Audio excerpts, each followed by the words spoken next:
Welcome back to ESBR Boxing's YouTube channel. It's me, Niall, here giving a quick reaction to what we've just seen from Birmingham, England, as Peter McGrail has added another win to his record in an excellent performance against a very tricky banana skin that it was seen as against Yana Baluta over 10 rounds in the super bantamweight division. So yeah, I'll be giving my thoughts on the performance, the relative controversy at the end, and also what could be next. But yeah, before we jump into things, please remember, I'd really appreciate it if you could drop a like on the video first of all.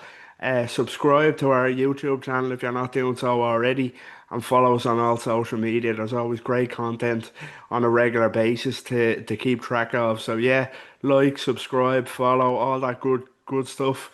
And let's jump into this. Yeah, Peter McGrail prevails by way of majority decision against Yana Baluta.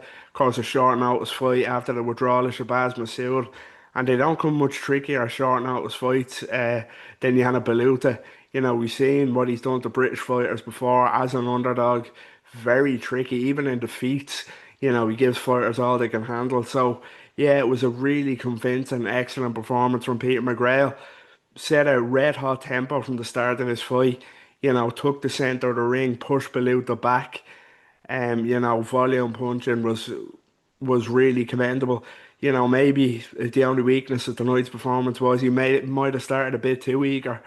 To be quite honest with you, he might have set a bit too high of a pace because he did get clipped with a few shots early on. When he was letting his hands go, you know, the head movement was lacking early, so Baluta did have success when he let his hands go. He caught Peter McGrail with a couple of nice shots. But after, say, round two onwards, you know, Peter McGrail grew into the fight excellently. It was a masterclass in foot. His footwork was absolutely outstanding.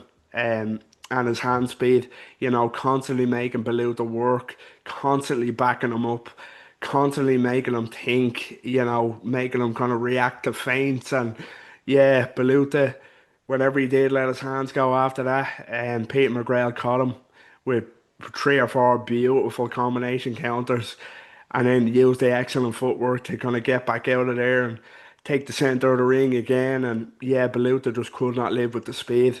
He couldn't live with the hand speed and the footwork of Peter McGrail, who, as the fight went on, you know, tightened up that defense that was kind of giving him trouble early on, and you know, tidied it up massively. In terms of getting out of danger, in terms of catching shots on gloves, you know, credit to Baluta as always. Came to win, came to give it a go. Like he always does, you know, really dangerous operator, really tricky customer. He's caused upsets before, as I said, but Peter McGrail put in a very mature performance there, over 10 rounds. He was so on it. He was switched on. He was, as I say, the footwork is absolutely excellent. The counter punching, the hand speed, just making Baluta pay for when he did let his hands go. And of course, Baluta does not have the power. You know, three knockouts on his ledger, never been a big puncher at all. He just didn't have anything in him to stop the onslaught of Peter McGrail. The educated pressure would be the best way of putting it, to be honest with you. You know, constantly, as I say, making him think, constantly having his back touch the ropes, constantly backing him into corners, constantly making him react to feints, and then stinging him with hurtful shots when he, you know, when Baluta would let his hands go, hurtful counter from McGrail, who, you know, Baluta never been stopped, never. There was one occasion tonight where he looked to be hurt. It looked like the ropes kept him up. Actually, I believe in the fifth round with a backhand left, which sent him. It looked like it would have put him on his back if it wasn't for the ropes. Probably should have been a knockdown in that case. But you know, there was a couple of other occasions early on where McGrail kind of looked like he stiffened the legs up a little bit of Baluta, but never looked likely again to stop it. But there's no shame in that, as I say, with the names Baluta's been in with, the names that he's beat, the names that haven't stopped him. But yeah, it was an excellent performance from McGrail. Arguably the best I've seen him so far. To be quite honest with you, I think it was, as I say, those first couple of rounds aside, it was a pretty punch perfect performance against a really tricky operator. So yeah, majority decision. Then we saw some interesting scenes after the fight. Baluta celebrating. very enthusiastically, like he believed he won the fight.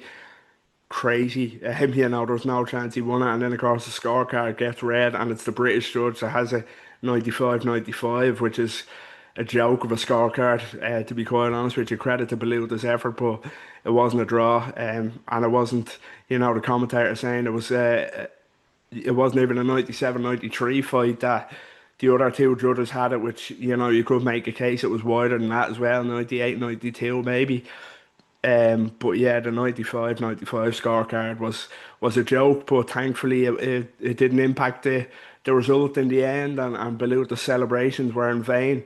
But yeah, he's always going to be an interesting character. But yeah, great win for McGrail.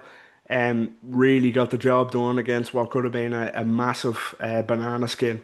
But yeah, question is now, what's next for Pete McGrail? Hopefully it was just such a crying shame of his last two fights getting cancelled, and I'd need to see either one of them fights again. Either the Dennis McCann fight or the Shabazz Masood fight, which was supposed to be tonight. Shabazz Masood and Dennis McCann against Peter McGrail are both outstanding domestic fights. They could be headliners in certain arenas in their own right. And I can't see why Peter McGrail wouldn't beat both of them. They'd be excellent fights. You've got, as I said, the educated pressure, the footwork, the counter punching of McGrail. You'd have it against the flashiness, the speed, the flashiness of Dennis McCann, the slickness. And I think, it's such a hard fight to call. But I couldn't back against McGrail in that one. And then you've got, of course, Shabazz Masood coming off a outstanding win, if we're being honest, against Liam Davis. Shabazz Masood proved in that fight he is the real deal. Really tricky, clever boxer in his own right. But again, I think the pressure of McGrail would be telling, the strength, the pressure, the footwork would kind of just wear these guys out. I don't think they'd have it in them. They'd have enough firepower in them to keep McGrail off them for 12 rounds. But yeah, that's just testament to what a fighter Peter McGrail is.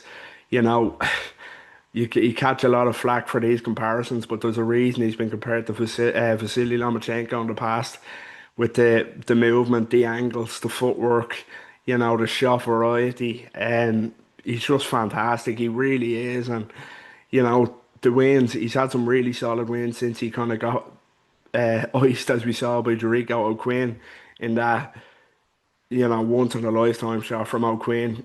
McGrail, you can say, got complacent and got caught with a beauty. You can't look too much into that, but I think, as I say, hopefully it's Dennis McCann or Shabazz Masood next.